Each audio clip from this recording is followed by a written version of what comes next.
Cricket అభిమానులు ఎంతో ఆసక్తిగా ఎదురుచూస్తున్న బోర్డర్ గవాస్కర్ ట్రోఫీలోని తొలి టెస్ట్ మ్యాచ్ కొద్దిసేపటి క్రితమే ప్రారంభమైంది. ఆస్ట్రేలియాలోని పెర్త్లో ఈ టెస్ట్ మ్యాచ్ ప్రారంభమైంది.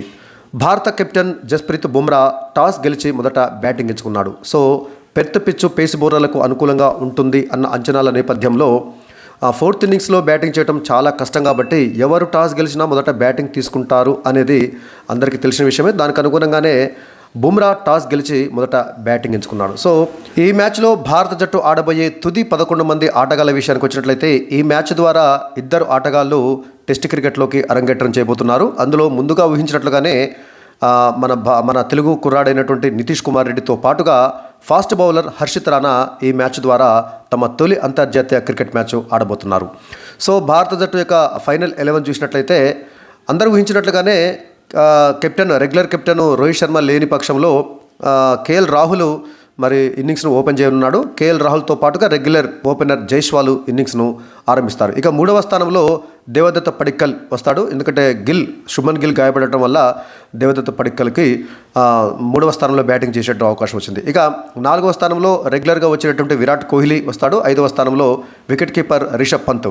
6వ స్థానంలో ధ్రువ్ జురెల్ అంటే ఆశ్చర్యకరంగా సర్ఫరాజ్ ఖాన్ ఆడతాడా, ధ్రువ్ జురెల్ వస్తాడా అనేది చాలా ఆసక్తికరంగా అందరూ ఎదురు చూశారు.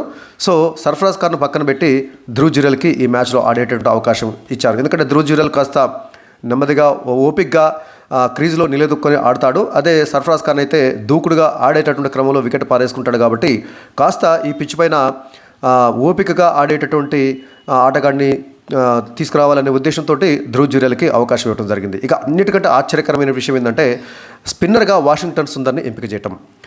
వాస్తవానికి ముగ్గురు మధ్య పోటీ ఉంది. ముగ్గురు కూడా హేమహిమేలే. అశ్విన్ చాలా senior bowler and cum batter కూడాను.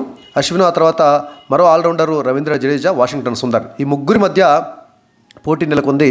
ఒకే ఒక స్పిన్నర్, ఎందుకంటే పెర్త్ పిచ్ ఫాస్ట్ బౌలింగ్ అనుకూలిస్తుంది కాబట్టి ఒక్కరికి మాత్రమే స్పిన్ బౌలర్కి అవకాశం ఉంది. ఆ నేపథ్యంలో నిన్నటి వరకు ఏమనుకున్నారంటే అనుభవజ్ఞుడైనటువంటి అశ్విన్కే అవకాశం ఉంటుందని చెప్పేసి అందరూ అనుకున్నారు. కానీ ఆశ్చర్యకరంగా వాషింగ్టన్ సుందర్కి అవకాశం ఇవ్వడం జరిగింది. వాషింగ్టన్ సుందర్ ఇటీవల కాలంలోనే న్యూజిలాండ్తో జరిగినటువంటి టెస్ట్ సిరీస్లో అద్భుతంగా 2వ టెస్ట్ మ్యాచ్లో ఫస్ట్ లేడు. వాస్తవానికి వాషింగ్టన్ సుందర్ ఫస్ట్ టెస్ట్లో 2వ టెస్ట్లో స్థానం సంపాదించుకొని 2-3 టెస్టుల్లో అద్భుతంగా బౌలింగ్ చేసింది. కాబట్టి వాషింగ్టన్ సుందర్ వైపే కోచ్ గంభీర్ మొగ్గు చూపినట్టుగా తెలుస్తుంది. సో 7వ స్థానంలో వాషింగ్టన్ సుందర్కి అవకాశం వచ్చింది. ఇక 8వ స్థానంలో నితీష్ కుమార్ రెడ్డి పేస్ ఆల్రౌండర్ కోటాలో జట్టులోకి స్థానాన్ని సంపాదించాడు. 8వ స్థానంలో నితీష్ కుమార్ రెడ్డి అటు బ్యాటింగ్ ఇటు బౌలింగ్ కూడా చక్కగా చేసేటువంటి నైపుణ్యం ఉన్న ఆటగాడు కాబట్టి నితీష్ కుమార్ రెడ్డి 8వ స్థానంలో.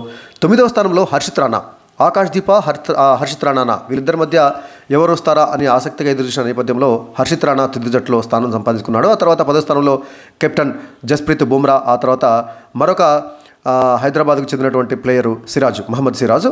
ఇది భారత జట్టు కూర్పు. ఇక ఆస్ట్రేలియా జట్టు విషయానికి వచ్చినట్లయితే ఆస్ట్రేలియా జట్టులో కూడా ఒక ప్లేయరు అరంగేట్రం చేశాడు. అందులోనే అతను ఎవరంటే మెక్స్వినీ, ఓపెనర్. అంటే డేవిడ్ వార్నరు టెస్టులకు రిటైర్మెంట్ ప్రకటించిన నేపథ్యంలో ఓపెనర్గా మెక్స్వినీ స్థానం సంపాదించడం జరిగింది. ఉస్మాన్ ఖవాజా, మెక్స్వినీ వీరిద్దరు కూడా ఆస్ట్రేలియా ఇన్నింగ్స్ను ఓపెన్ చేస్తారు. 3వ స్థానంలో మాగ్నస్ లబుషేను, 4వ స్థానంలో సీనియర్ బ్యాటర్ స్టీవ్ స్మిత్, 5వ స్థానంలో ట్రావిస్ హెడ్, 6వ స్థానంలో మిచెల్ మార్ష్, 7వ స్థానంలో కేరీ, 8వ స్థానంలో కెప్టెన్ ప్యాట్ కమిన్సు, 9వ స్థానంలో మిచెల్ స్టార్కు, 10వ స్థానంలో ఏకైక స్పిన్నర్ నాథన్ లయన్, 11వ స్థానంలో హేజిల్వుడ్.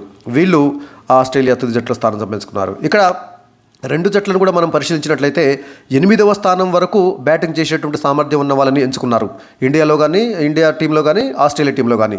ఎందుకంటే ఇండియా టీంలో నితీష్ కుమార్ రెడ్డి వరకు 8వ స్థానంలో వచ్చే నితీష్ కుమార్ రెడ్డి వరకు కూడా సరే 8వ స్థానంలో రావచ్చు లేదా 7వ స్థానంలో రావచ్చు. ఎందుకంటే వాషింగ్టన్ సుందర్ కూడా స్పిన్ ఆల్రౌండర్ కాబట్టి 8వ స్థానం వరకు బ్యాటింగ్ చేసే సామర్థ్యం ఉంది. అదేవిధంగా ఆస్ట్రేలియా జట్టులో కూడా ప్యాట్ కమిన్స్ వరకు బ్యాటింగ్ చేసేటువంటి సామర్థ్యం ఉంది. సో 2 జట్లలో కూడా ఒక్కొక్క స్పిన్నర్ మాత్రమే తీసుకోవడం జరిగింది. ఇండియా టీంలో అయితేనేమో వాషింగ్టన్ సుందర్, ఆస్ట్రేలియా టీంలో అయితేనేమో నాథన్ లయన్. సో ఒక్కరు మాత్రమే స్పిన్నర్లు స్థానం దక్కించుకున్నారు. ఇక ఫాస్ట్ బౌలర్ల విషయం వచ్చినట్లయితే ఇరు జట్లలో 4 ఫాస్ట్ బౌలర్లు ఉన్నారు. ఇండియా టీం విషయానికి వచ్చినట్లయితే హర్షిత్ రాణా, జస్ప్రీత్ బుమ్రా, సిరాజ్ వీరితో పాటుగా నితీష్ కుమార్ రెడ్డి ఈ 4 పేస్ బౌలర్లు జట్టులో స్థానం సంపాదించుకుంటే ఆస్ట్రేలియా జట్టులో వాళ్ళ తురుపు ముక్క మిచెల్ స్టార్కు, ఆ తర్వాత హ్యాజిల్వుడ్, ప్యాట్ కమిన్స్తో పాటుగా ఆల్రౌండర్ మిచెల్ మార్ష్ కూడా ఫాస్ట్ బౌలింగ్ చేసేటువంటి సామర్థ్యం ఉన్నవాడు. సో 4 ఫాస్ట్ బౌలర్లు అటు ఇండియా టీంలోనూ ఇటు ఆస్ట్రేలియా టీంలోనూ ఉన్నారు.